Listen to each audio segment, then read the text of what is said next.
Hi, Catherine here with Circle Art Designs. Well, it's been a long time coming, but I'm finally working on Project 3 of the Bargain Bead Box for March.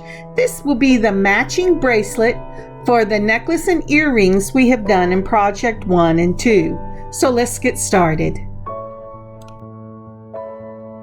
So for this project, we will be using the 18 karat gold plated brass swirled teardrop toggle clasp.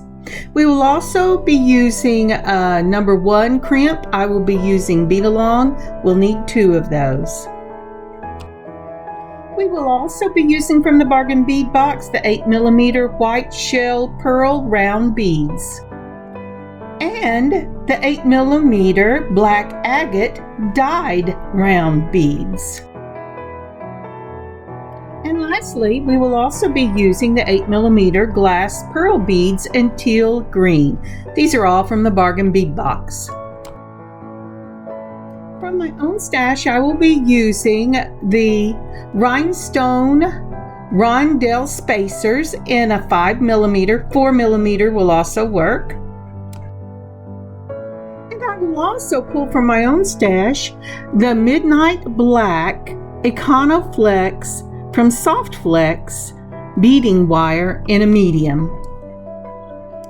And besides the number 1 crimps from Beadalon or whatever brand you're using, we will need 2 of our wire guards. As you're assembling your beads together so that you can work along with me, would you take a moment and like this video and leave a comment below? That would be a lot of help. And if you'd like to share this, that would be awesome. Now, leaving your wire on the reel, put on your crimp and then your wire guard. You're going to take the end, go up the wire guard over the U shape and back down, and then put the wire into your crimp, leaving about 1 inch or 1.5 inches.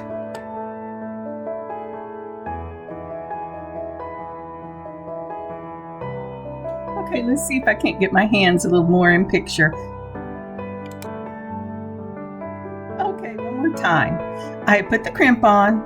I have put my wire through the wire guard, around the top of that wire guard, and back through the other side. Now I'm moving the crimp into place, and don't worry if this wire jumps back up, it's because of the coating.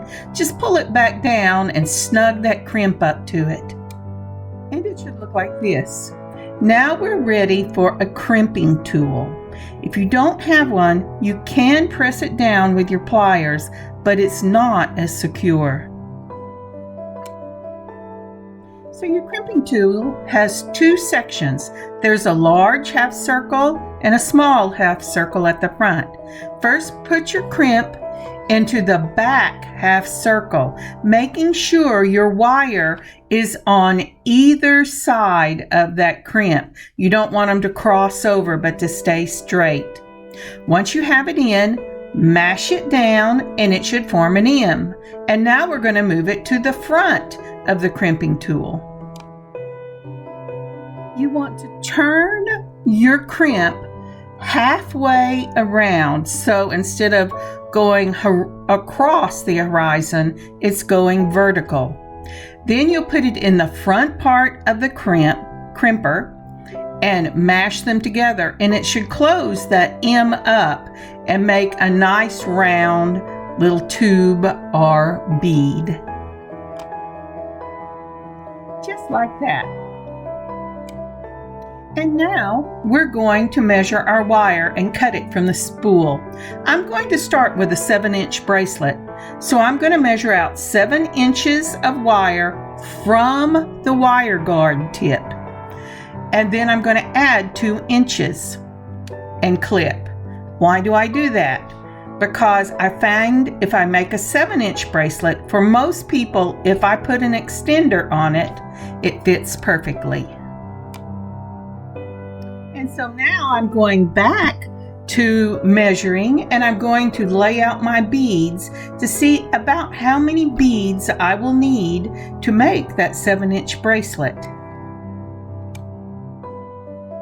So I've laid out about 6 to 6 1/4 inches of beads. This includes 8 of the black, 1 green, 1 pearl, 1 green, and 8 of the black. And you say, well, why only 6 1/4 to 6 1/2 inches?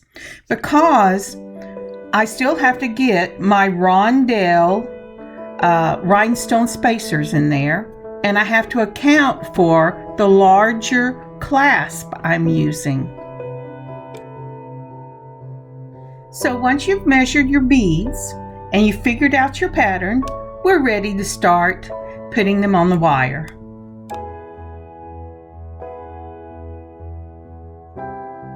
Normally, I would put one of the gold or silver 3mm balls on to start this bracelet, but I don't really need to because the crimps that I use made just a beautiful little gold ball. So I'm going to start with the black. We're going to put on 8 black beads.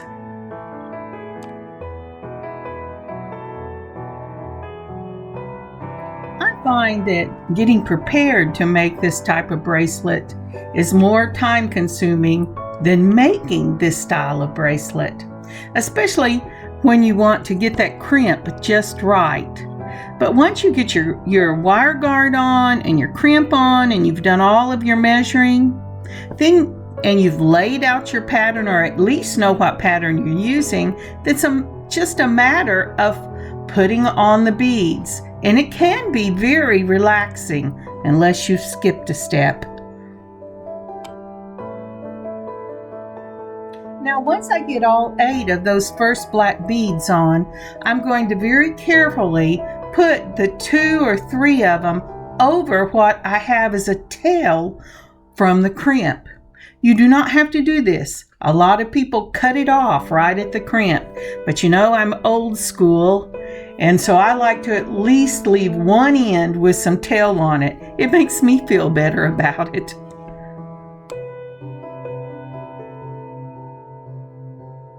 Now, once you have got all 8 of your starter beads on, you're going to put a rhinestone rondelle spacer on, and then your green bead, and then another rhinestone rondelle spacer.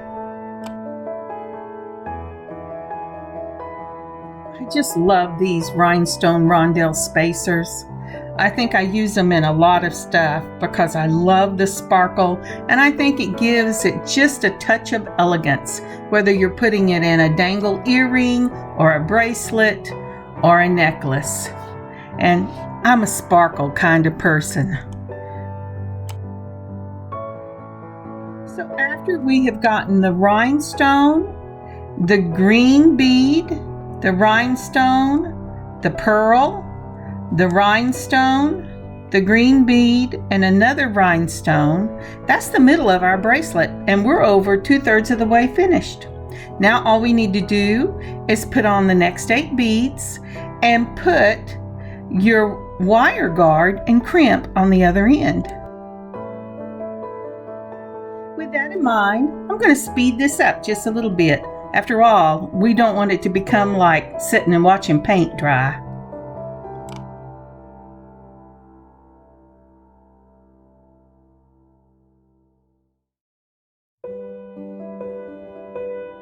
This bracelet, along with the earrings and necklace that go with the set, you can find on our website, circleartdesigns.com.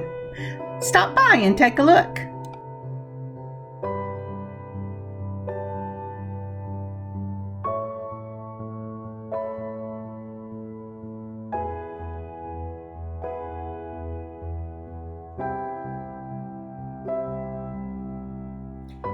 And there we have it. Isn't that pretty? It's time to put on our crimp and our wire guard and finish this bracelet up. Now, before before I crimp this, I am measuring it just one more time, because once you crimp, the only thing you can do if it's wrong is to take it apart and start again.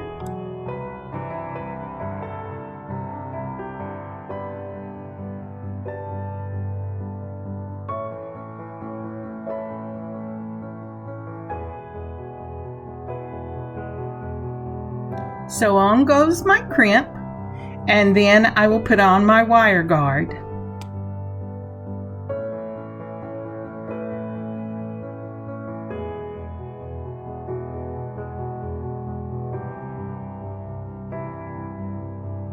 I have pulled the beading wire up through one side of the wire guard. I'm going around the top and going back down the other side.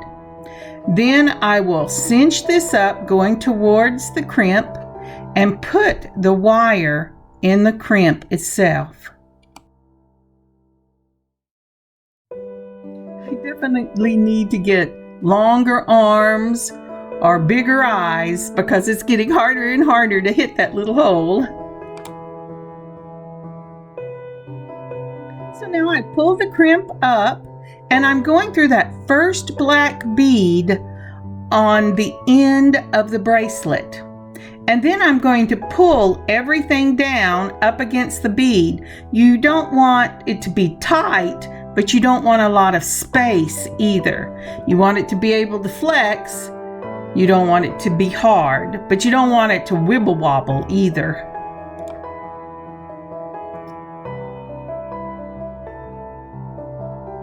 So I've decided to go through two of the beads.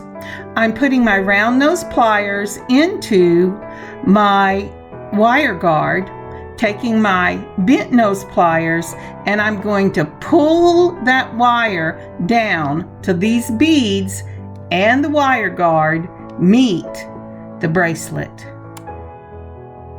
And now we crimp. In the back half circle, put your crimp and mash. It will make an M. Turn it halfway so it's vertical instead of horizontal, and mash in the front and that small circle, and it will close your M together, and you should have a perfect crimp.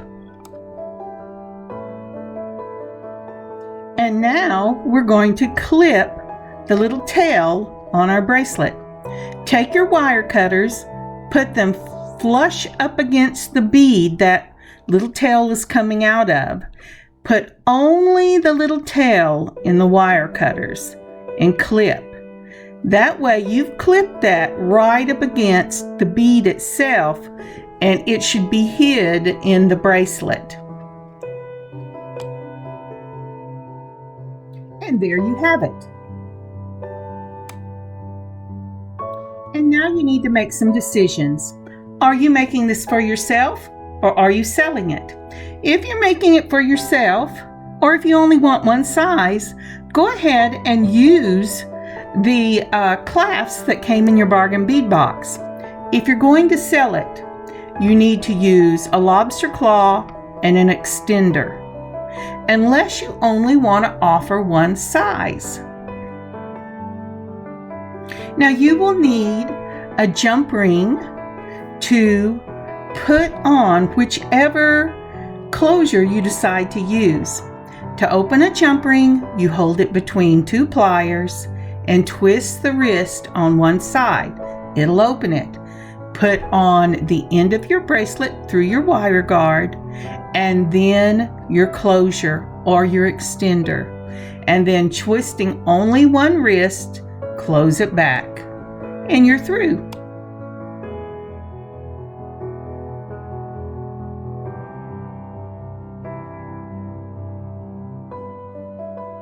I've had so much fun learning about Art Deco jewelry and about making this beautiful set with its earrings, bracelet, and matching necklace. I hope you have too. I will put pictures at the end.